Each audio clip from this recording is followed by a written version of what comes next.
I want to talk a little bit about Social Security. This is really, the granddaddy of the income security programs. And, let me make an admission that I was wrong right off the bat, because I gave a speech before I ever even thought about running for Senate, and I called Social Security Ponzi scheme, and trust me, I paid for that during the election. But I'll admit, I was wrong, because a Ponzi scheme is illegal. When the federal government runs a Ponzi scheme, it's legal. So, accurately, what I should have said is Social Security is a legal Ponzi scheme. Now, I don't take any joy in saying that. It's very sad, it's very unfortunate, but it's true. So, it's also true that through the year 2009, Social Security generally ran a surplus. In other words, the amount of money it got in from the payroll tax, taxing hardworking Americans, who had the full expectation that money was being put away for them in their own personal lockbox. Well, the problem is that money wasn't put away in your personal lockbox, it's spent, it's gone. In its place, yeah, we've got a trust fund, we've got a lockbox, it holds U.S. government bonds.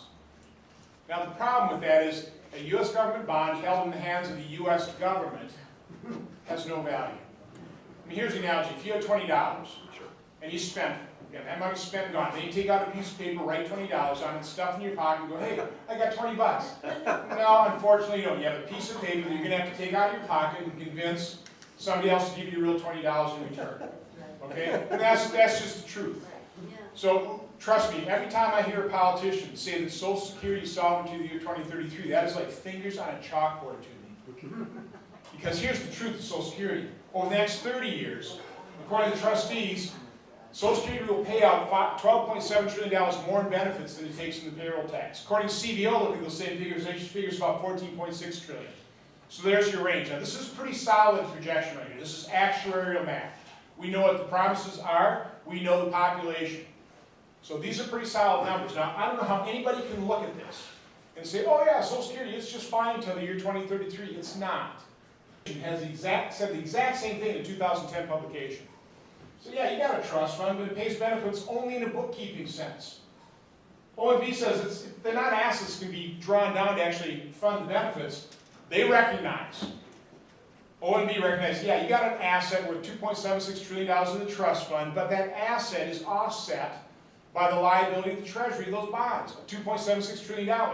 You consolidate the books of the federal government, it nets to zero. It took me 4 government officials in a budget committee where I asked them that question to finally get CBO Director Elmendorf to admit that fact. But it's a fact. It's a sad fact. It has no value, but it exists. I got a picture of it. That's the trust fund. I'm not kidding. It would be funny if it weren't so sad. This is what politicians, this is a forgery file. I think it's in a federal basement, building basement, somewhere in West Virginia. This is what politicians are telling you is going to fund or keep Social Security solvent to the year 2033. It won't do it. It's a sad fact.